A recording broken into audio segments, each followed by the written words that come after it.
Hi, everyone, and welcome to today's episode of the Positive Proof podcast. I'm your host, Parmis, and I'm so glad that you're here. If you want to listen to more episodes like this one on self-improvement, mindset, and wellness, go ahead and hit that follow button to join the family. Before I get into today's episode, I just want to ask you guys for a quick and kind favor, and that is if you haven't yet left a review, I would absolutely appreciate if you could do so. It helps so much to build this podcast, guys, and help it grow so that we can increase the positive impact we make and just make it overall a bigger community.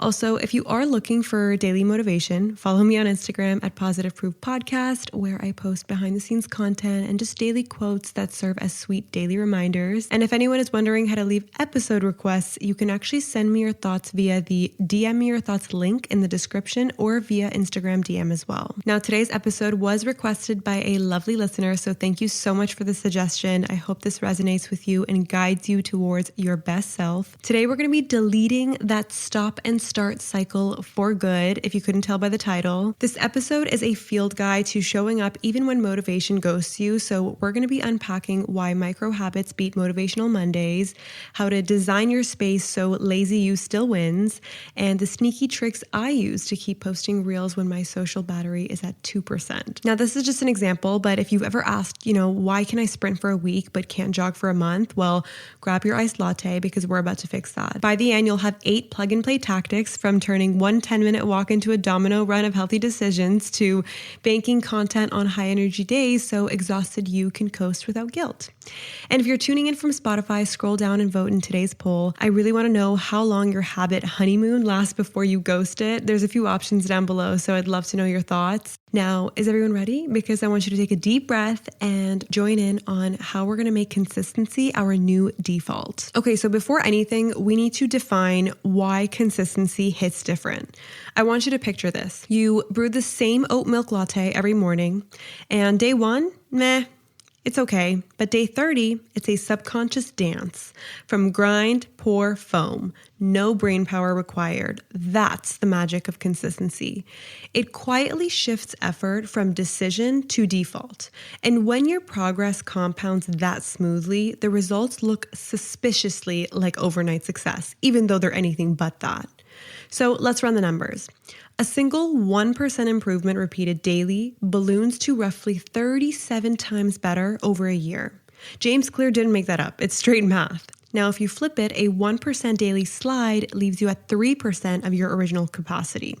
In other words, consistency is high interest savings for your goals. Miss enough deposits and you're going to be suddenly broke. But the payoff isn't just external wins. There is a sneaky psychological dividend called self-efficacy, where every rep whispers, see, if you do what you say, that steady vote of confidence snowballs into bigger risks.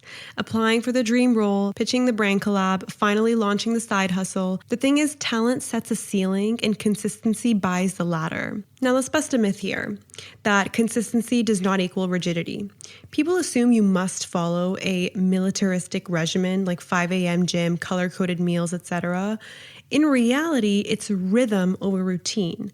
Think Spotify shuffle, not cassette tape. You anchor the frequency, like post 3 reels a week, but choose the style on the day. That bit of flexibility makes it much easier to stick with the habit. So why does consistency hit different? Because it's the only growth strategy that pays you twice. First in visible results, then in an unshakable identity upgrade. So let's focus on identity over outcome over here. I want you to picture 2 people trying to run every morning. One person tells herself, I need to run because I want abs. The other shrugs, I'm a runner. It's just what I do. Same pavement, totally different engines. The first chases a finish line. The second laces up because it matches who she believes she is. When the weather sucks or the deadline looms, guess who's still going to show up? Spoiler, identity always beats willpower math. And here's the shift. Instead of asking, what result do I want? Flip it to, who do I want to become? Outcomes sit in the future, while identity happens now, the second you claim it. So I want 50,000 subscribers turns into I'm the kind of creator who uploads every Tuesday. The metric may be months away, but the identity is live the moment that you hit publish. Now, I want you to try this quick passport exercise. Take the habit you're trying to lock in. Maybe it's daily Pilates or consistent prospecting calls for work or writing LinkedIn posts or posting on Instagram. And I want you to write a 2-sentence ID card. 1, I'm the type of person who blank. And 2, here's the proof. Today I'll blank. So for example, someone like me who works in marketing would write, I'm the kind of marketer who protects her email deliverability, and the proof is that I'll warm up the new domain before blasting the campaign. It's a tiny gesture, but it stamps the new identity every time you see it. The thing is, identity framing also kills the all or nothing curse. If you are a reader, 1 paragraph still counts. If you're only trying to finish 12 books this year, stopping at a paragraph feels like failure. And language really, really matters. Your brain loves to stay consistent with whatever label you slap on it. Use that bias instead of fighting it. Before I started on social media, I used to say, I want to be someone who posts reels regularly. And the translation of that is, will try, might bail. The day I switched to I'm a creator who documents her week, everything changed. Even if a reel flops, creators keep creating. So I did too. And that single identity tweak pumped out more content in 3 months than the entire previous year. And results followed, sure, but the mental drag disappeared first, and that's what actually sustains momentum. And I still follow this identity exercise till this very day. So lock in the label that serves you, then act like it's already on your resume. Up next, we're going to make sticking to that identity foolproof with a design for lazy future you. Now, let's be honest, the you who maps out goals at 10 p.m. is not the half-asleep gremlin who wakes up craving the snooze button. To stay consistent, you have to assume future you will be tired, distracted, and allergic to extra effort. And then you're going to arrange the world so that even the laziest version glides into the right choice. And I want you to start by putting the good behavior on autopilot. If morning workouts are your aim, lay out leggings, shoes, and a filled water bottle at the foot of the bed before you sleep. When your alarm rings, the first move is sliding into clothes, not rummaging through a laundry pile. If you want daily reels, keep a mini tripod ready on your deck and a running shot list in your notes app. Phone drops in, record, upload. No hunting for gear, no what should I film paralysis. Even lunch can be automated. The Sunday version of you chops a tray of veggies, so Wednesday you only has to toss them in a pan. While you're greasing the wheels for good habits, add a little sand to the gears of temptations. Move the phone charger across the room so doom scrolling requires standing up. Half the time you'll actually roll over and ignore it. Or log out of your favorite shopping site after each visit so impulse buys demand the tiny yet surprisingly effective hurdle of re-entering a password. This one works for me sometimes. And these micro barriers are small enough to keep life convenient, but big enough to make a bad habit think twice. Next comes the 2-minute entry ramp. If you promise yourself that you're only going to do the opening move, like stretch on the mat, open the script doc, draft 1 email line, then quit guilt-free if you want, 9 times out of 10, momentum actually takes over and you end up doing more. But even if it doesn't, you still banked a rep and kept the chain alive. Another thing you can do is layer on calendar holds to remove decision fatigue. You can block content hour at 3 p.m. Monday through Thursday and treat it like a dentist appointment. Non-negotiable, slightly annoying to move, and strangely powerful and anchoring behavior. Finally, you can automate anything repeatable. Schedule a weekly grocery delivery of staples so you're never forced into fast food. Use a Notion template that spits out your podcast checklist the moment you create a new episode page. This one's for me. Let's take a quick break. Hey, pod friends. Jen from the Halfway to Dead podcast here. Quick break for some real talk. Midlife is freaking hard, am I right? Are you ready to ditch the BS, flip the script, and finish this life strong? Of course you are. Join me to listen to real conversations that don't shy away from the hard, messy stuff. And yeah, we get a little woo-woo along the way. Let's hit the road on this midlife spiritual journey together. Halfway to Dead, served up with humor and heart. Listen now wherever you get your podcasts. Draft your newsletter at night and let the email tool send it at 9 a.m. while you sip your coffee. Now, these are all examples, but in short, redesign the river so you drift downstream instead of swimming upstream. Because when the environment does the heavy lifting, consistency becomes background music. Steady, reliable, and almost impossible to ignore. Now, let's move on to why systems beat willpower. Willpower is a phone battery. You start the day on 100%, and every tiny decision drains drains it. Systems are the charger that keeps you at full bars no matter how many apps you run. So instead of relying on heroic self-control, build an assembly line that makes the right action the default. Begin with batching. Group similar tasks so your brain stays in one gear. Content days, for example, become film everything Monday, edit everything Tuesday, and schedule everything Wednesday.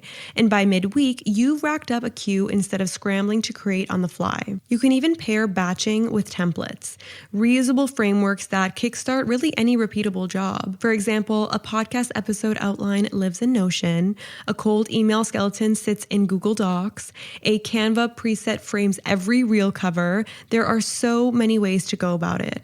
And when the blank page never greets you, momentum never stalls. Next, we're going to establish triggers that chain habits together so less thinking is required. Finish your morning coffee and your calendar automatically pops up with the 3 tasks you tagged as priority the night before. Wrap up your workday and your phone shortcuts to a preset playlist that cues your gym session. By linking activities, what you do is you transform isolated efforts into a smooth conveyor belt. You can even add a weekly pre-mortem, a 10-minute Sunday ritual where you ask, what could sabotage me this week? If you see a late client call on Wednesday, you pre-book a shorter workout that morning. If your period is due, you plan gentler content instead of high energy on-camera days. Anticipating potholes beats heroic swerves every time, so make sure to schedule in these pockets of contingencies.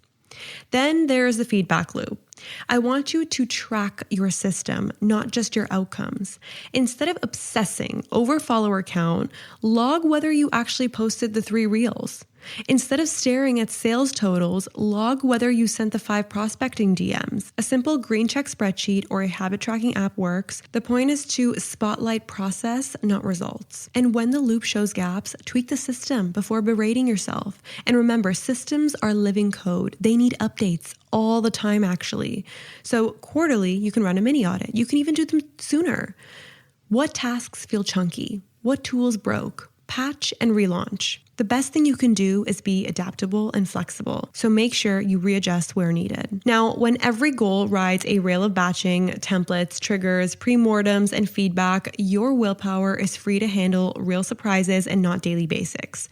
The less you lean on raw discipline, the more consistent you become, because consistency is baked into the machinery, not pulled from thin air. People don't just become good at discipline overnight, they design their lifestyle so discipline becomes easier. Moving on to micro rewards and data loops.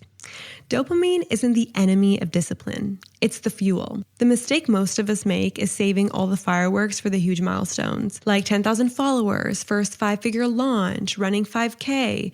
That's like refusing water until you summit Everest. Instead, drip micro rewards into every single rep so your brain keeps voting, let's do that again. And you can start ridiculously small. A green check on a habit tracker app, or a 15-second dance break after finishing a cold email, or just a fancy coffee only on days you record a reel, that will do. The reward shouldn't bankrupt you. It just needs to tell your nervous system that action is a positive vibe. Over time, that tiny buzz wires the habit deeper than any motivational quote ever could. Now, plug those reps into a data loop so you see proof, not just vibes, and track the behavior itself, not the end result, because behavior is what you control. If the goal is 3 prospecting DMs a day, your spreadsheet gets a green cell each time you hit 3. Weight loss, follower counts, revenue spikes, those are lagging indicators. They're great for quarterly reviews, but useless for today's decision. And when your tracker shows a long streak of green, motivation naturally ticks up. If you miss a day and see a glaring red gap, the visual discomfort nudges you to bounce back the next day. And that simple loop keeps the conversation factual. No spiraling stories about being lazy or behind. Now, you can also layer on a weekly look-back ritual. Sunday evening, scroll your tracker for 60 seconds and ask 2 questions. Number 1, what worked? And celebrate that, maybe with your favorite playlist while you prep Monday's to-do list. And 2, what broke? Did a late night Netflix binge nuke your morning routine? Did cramped office space stop you from filming? Treat those answers like bug reports in software and patch the environment or tweak the system. Then deploy version 2.0 on Monday. No judgment, just iteration. Finally, I want you to make wins shareable to multiply the high. Post your streak screenshot on Instagram stories or drop it in a group chat where friends send celebratory emojis. Public acknowledgement adds a dose of accountability and turns personal progress into community momentum. And if someone DMs, you're inspiring me, guess what? That is a reward too. Social dopamine is free and legal. Now, with micro rewards fueling each action and data loops shining a light on what's actually happening, consistency stops feeling like a grind and starts feeling like a game you're rigged to win. Now, if you're ready for the next power up, let's dive into accountability that feels fun. Now, accountability has a PR problem. People picture grim coaches screaming, "No excuses," and group chats that explode with guilt. Now, I want to flip that. Think of accountability as a low-key party where you and a few ride or dies trade proof that you showed up. The vibe should be light, quick, and a little playful because the fun is glue. Every time you finish the target habit, I want you to snap a photo that takes literally under 5 seconds. Whether it's a sweaty post-workout selfie or a screenshot of your scheduled reel or the timer on the stove after your meal prep session, and share it with the public, whether it's on Instagram or Twitter or TikTok. The micro cheers hits your brain like a digital high five. Now, if you're an introvert and you don't want to share your results publicly, keep it private by sharing the same stuff with your best friend. You'll still get that gentle social nudge without the full timeline watching. You can even add a buddy challenge for bonus sparks. You can pick one friend aiming at a similar habit and set a shared target. Say, publish 3 reels or hit 10,000 steps daily. Instead of competing though, you're going to stack the streaks together. If one person misses, both streaks reset. That cooperative pressure feels lighter, but it's weirdly powerful because nobody wants to be the streak breaker. And to sweeten the deal, agree on a fun penalty. The first to skip can buy coffee for the two of you. Small stakes, but a big push. The secret sauce to this is emotion and not shame. When accountability feels like camaraderie and mini celebration, you crave the next check-in instead of dreading it. Combine that with micro rewards and you're already banking. And your consistency engine now has both personal dopamine and social rocket fuel as well. Now, I want to talk about consistency bankrolling, aka front-loading your high energy days. Energy comes in waves. Some mornings you wake up Beyonce and other days you're a half-charged phone. Instead of wishing for constant 100%, treat those high-spark days like a paycheck and stash the surplus for later. That is what I call consistency bankrolling. First, you're going to learn your rhythm. Keep a quick week-long journal noting when you feel mentally sharp or physically hyped. The thing is, patterns pop really fast. Maybe Tuesdays after coffee you're unstoppable, while Thursday afternoons feel like molasses. Once you spot the peaks, load them with deposit tasks. Record 2 podcast episodes back to back, outline a month of reels, batch cook 3 dinners, write a week of LinkedIn posts. Yes, it's a heavier lift in the moment, but remember, high energy you is earning interest on low energy you's behalf. Next, what you're going to do is set a withdrawal limit so you don't blow the bank. Decide which ready-made assets you're allowed to cash in on slow days. Maybe one pre-edited reel or a thaw-and-go meal. Guard the rest like savings. That way, if Wednesday hits with surprise cramps or a client fire drill, you still publish. You still eat well, and the streak lives on.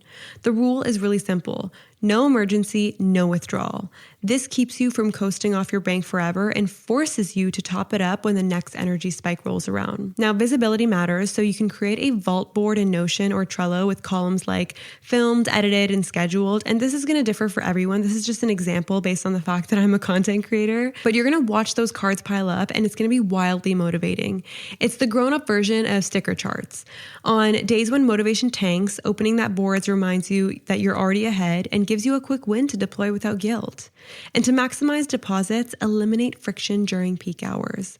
Have a shot list ready before filming, or ingredients laid out before cooking, or topic prompts handy before writing. Peak energy plus 0 setup time equals compound productivity. And don't forget micro rewards. Every time you bank an extra episode or post, give yourself a quick hit. Walk in the sun, a fancy latte, whatever nudges your brain to say, let's do that again. Consistency bankrolling flips the hustle narrative. You're not grinding 24/7, you are strategically stacking chips when the table is hot and living off smart savings when it's not. Do this for a month and you're going to notice something absolutely wild. People will call you disciplined, but really you just learned to play the energy market. Now, getting into the last point, which is keystone habit snowball. Imagine knocking over the first domino in a line and watching 20 more fall without lifting another finger. That is the power of a keystone habit. It's one simple, repeatable action that triggers a chain of other good behaviors automatically. Instead of juggling 5 separate goals, you flip a single master switch and let the rest ride its momentum. For example, let's say you start with taking a 10-minute morning walk. The fresh air wakes you up, so you reach for water over cold brew because you're hydrated and alert. And then journaling feels natural when you get back. Journaling clears the mental clutter, which makes choosing a protein-packed breakfast absolutely effortless. 4 wins from just one walk, no extra willpower spent. The key is finding a habit with built-in ripple effects. Look for actions that 1, are easy to start, and 2, change your physical or mental state enough to nudge the next healthy choice. Some classics are making the bed because tidy environments equal clearer head, which equals focused work, or reading 2 pages at night, which means screens would be off, equaling better sleep, equaling better energy next day, or prepping tomorrow's outfit before bed, which reduces your morning friction. Audit your current routines and ask, when I do this, what else naturally flows? And the habit that moves the most pieces wins keystone status. Once you've crowded your keystone, lock it to a non-negotiable cue so it fires without thought. Finishing your latte launches the walk. Brushing your teeth triggers the floss. Powering down your laptop cues the journal. See, consistency here matters more than intensity. A 90-second plank that happens daily snowballs bigger results than an occasional 20-minute app shred. And because keystone habits feel doable, they rarely spark inner resistance. The downstream wins feel like bonuses and not chores. Now, track only the keystone to keep all the data really simple. For example, a single green check on did I walk implies hydration, journaling, and a healthy breakfast that probably followed. And if life throws a curveball and you can't complete downstream tasks, no guilt. You kept the streak by flipping the main switch. And then quarterly, run a quick audit. Is your keystone still creating the domino run you need? If not, upgrade it. Maybe the 2-page read becomes a 4-minute meditation if stress is your new bottleneck. So I want you to choose the right keystone. Chain it to a daily cue and let the snowball roll. Suddenly, you're stacking victories with the effort of one tiny action, and the outsiders swear you've unlocked secret hours in the day. Spoiler, it's just physics. Momentum loves company. And that's a wrap on your crash course in low drag, high repeat living. Now, a quick recap. We learned why tiny reps compound harder than crypto, claimed new identities that actually fit, rigged our rooms for peak laziness, swapped willpower for a plug-and-play system, sprinkled micro rewards, pulled in ride or dies for fun accountability, banked our high-energy days, and let one keystone habit tip the rest of the dominoes. Now choose one tactic, just one, and test drive it for the next 7 days, and let me know how that goes. If this episode gave you even a spark of momentum, do me a solid and share it with a friend who keeps saying, Monday I'll start. Saves, shares, and reviews are the free caffeine that powers this podcast, and they help other cool girls find us. So I'd love it if you could do that. And to everyone who made it this far, I appreciate you so much, and I can't wait to chat with you again in next week's episode. Lots of love, Parmis.